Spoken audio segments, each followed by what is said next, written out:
Have you ever felt a tugging in your heart, like a gentle whisper, trying to guide you towards something new? This is your heart calling you for your deepest longings for what you truly want. But sometimes we're so caught up living in our minds full of worries and self-doubt that it takes us 1 minute to shut that voice of the heart down. The result is that we freeze. We don't hear the call, we don't trust it. And so we let it go and keep life as it is. We all go through that through our social conditioning. We are taught to think before we speak. But instead of simply learning how to not act like animals, we take this a little bit too serious and start over-analyzing and overthinking and finding problems in everything.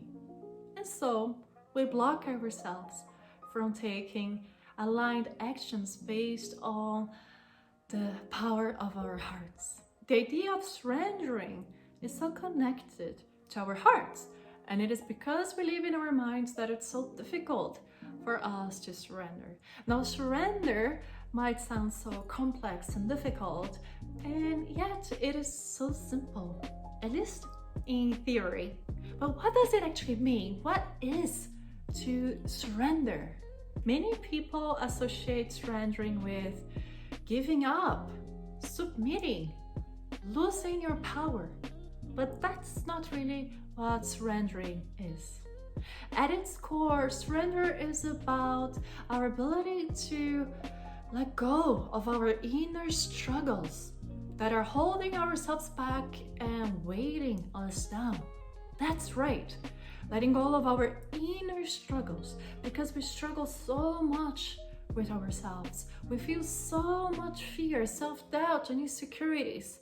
It is this struggle between our hearts and our minds that we want to release.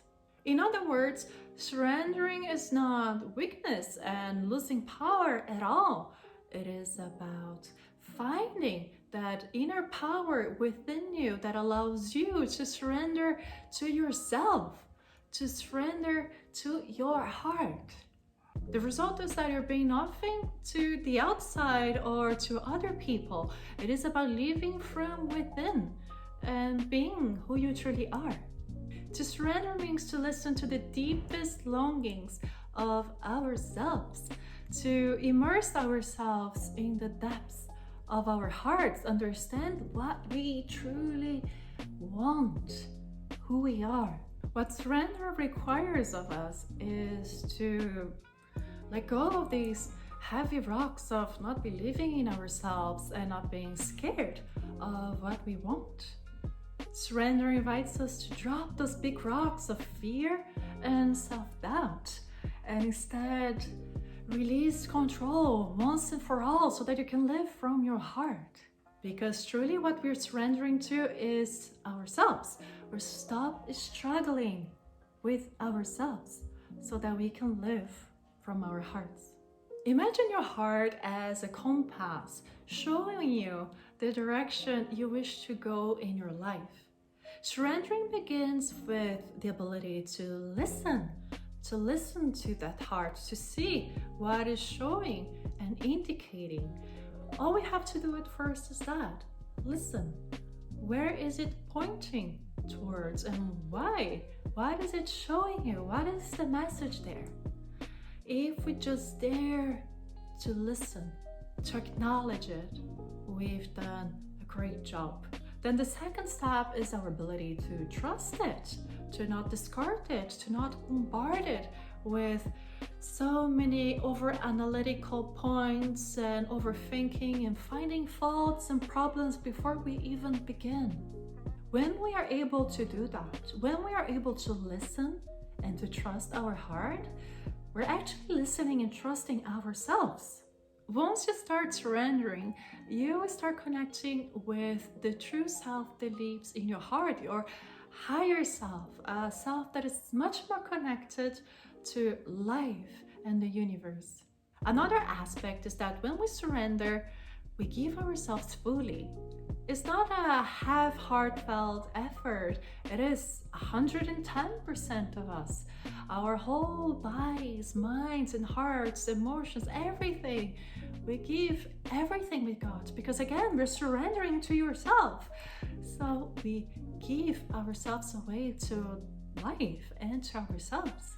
We go all in. One key aspect that makes surrendering so difficult is the fact that we live so much in our minds that we cannot really listen to the heart, and that is an obvious aspect. But another part that comes from it is that the mind is so logical and rational. It plays based on what you have done before and what you have seen other people do before. Everything else doesn't really get into it, doesn't get to our consideration even. Your heart works in a very different way. Your heart can create from scratch and it has all these visions and longings and no idea how to do it, but it is there. So beautiful, so charging, so full of life. And then the mind looks at that and says, nah, can't do. The issue here is that because we are operating from the mind, we allow the mind to dictate. And the mind is our master in the way that we have been living. To live from the heart, which is what we do when we are surrendering, is to bring the heart into the leadership. Meaning it is the heart that creates the vision, the directions, and show us where we're going and what we want and our longings, and we trust that. Even if it is illogical, even if it is irrational. Because again, logical and rational are the place of the mind. And we said this one will not be the leader anymore. So whatever the heart comes through, we let it come through the heart and we embrace it. And then, this is the critical aspect, is we still want our mind.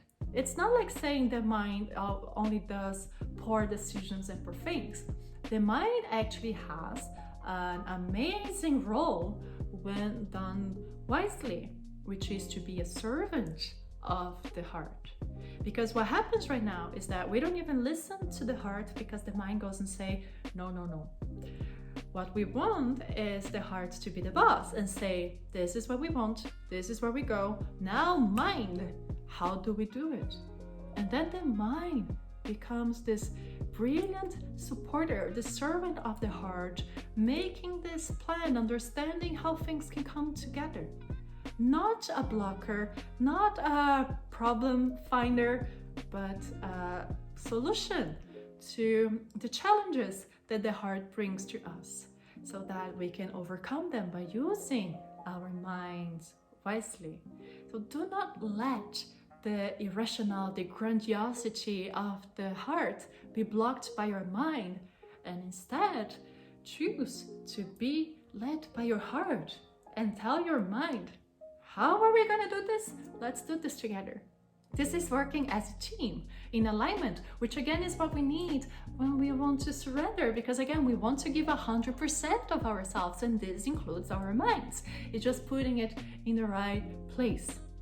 So put your mind to work into the visions of your heart. Your mind can help you so much to create that vision, to allow that life to be true in practice, if we just allow it to serve the heart.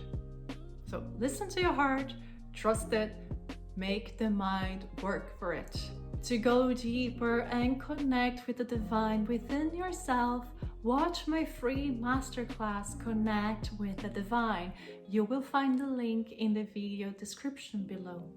I am Aline Ra M, spiritual guide, healer, teacher, and I thank you for sharing your time and energy with me.